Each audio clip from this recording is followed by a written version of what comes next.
এখন আমরা উপস্থিত হয়েছি তামালতলা নামে যে বটগাছটি আছে আমাদের জেহালা ইউনিয়নের পিছনেই। বিশাল এক বটগাছ, এই বটগাছের নিচেই আমরা অবস্থান করছি। আর মূলত তামাল গাছ হচ্ছে এইটি, আর এটির নামকরণেই এটির নাম হয়েছে তামালতলা বটগাছ। তো এখানে আমরা ছোটবেলায় শুনেছি যে আমাদের এলাকায় একটা হুজুর ছিল, আমাদের স্কুলের আরবি টিচার, উনি নাকি অনেক জিন এখানে বেঁধে রেখেছে। তো সেই জিনগুলোকে এখন আর দেখছি না, কোথায় যে বাধা আছে।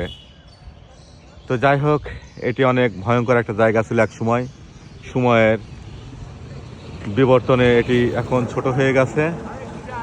বলবেন যে এই বটগাছে নাকি আমরা ছোটবেলায় শুনছি অনেক জিন বাধা আছে, এ বিষয়ে কি কোনো আপনার ধারণা আছে? আসলে বাধা কিনা জানি না, যেমন যারা বেঁধেছে তারা জানে। হ্যাঁ। তবে এই জায়গাটা তো ছিল আসলে মানে একদিকে লোকজন এখনো থাকে না বেশি। জি। এরপরে এখানে যেসব কাজগুলা হতো সব শিরকের কাজ। আচ্ছা। আর এই এলাকাটা বন বাজারে ভরা ছিল।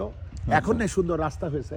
আচ্ছা। এবং এখানে ওই অমুসলিমদের একটা মেলাও হতো। জি।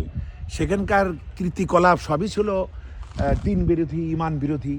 তো এরকম কাজ যেখানে হয় সেখানে দুষ্টু জিন টিনের আনাগোনা হয় বলেই আমরা জানি। আচ্ছা। এরকম থাকতেও পারে, কিন্তু এখন তো লোকালয়, এখন অনেক কিছু হয়ে গেছে।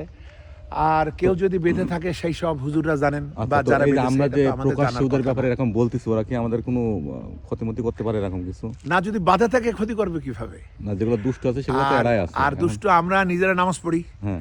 আমরা মানে আত্মরক্ষামূলক যেসব দোয়া সেগুলো তো আমরা ফজরে মাগরিবে আমরা পড়ি থাকি। পড়ি, তিন কুল পড়ি সুতরাং থাকি। এরকম সমস্যা আমাদের হবে বলে আচ্ছা, আমরা এরকম মনে ওই যে করি। গায়ে মানে কি দোয়া পড়লে বা যেটা আমাদেরকে অ্যাটাক করতে পারবে না শয়তান, এই বিষয়ে এখানে আরো কিছু ব্যাপার আছে।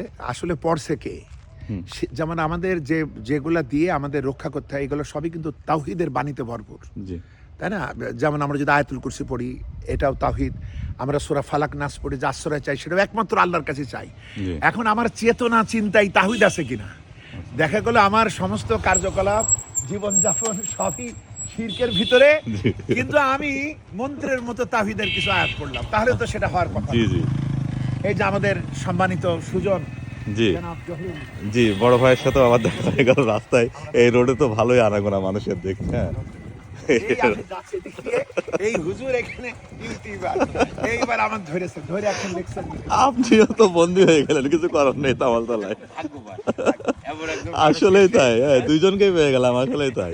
খুবই ভাগ্যবান আসলে। তো আমরা তো শুনে নিলাম, আলহামদুলিল্লাহ, এরকম সুযোগ আসলে সবসময় হয় না। আমরা বড় ভাইকে পেয়ে এই তামালতলা বটগাছে সুন্দর কিছু কথা শুনলাম। হ্যাঁ, ঐতিহাসিক একটা স্থানে আমরা শুনলাম। হানিফ সঙ্গত তার ইত্যাদি থেকে এড়ায় গিয়েছে। এটা নেয় নাই? হ্যাঁ, নেয়নি। ও আচ্ছা আচ্ছা। মানে তার ভক্তরা এ পর্যন্ত আনে নাই। আচ্ছা, খুবই ভালো আমারও লাগে। চেনে না, জি জি কতজনকে চিনলো, জি, স্বাভাবিক চেনে স্বাভাবিক। না।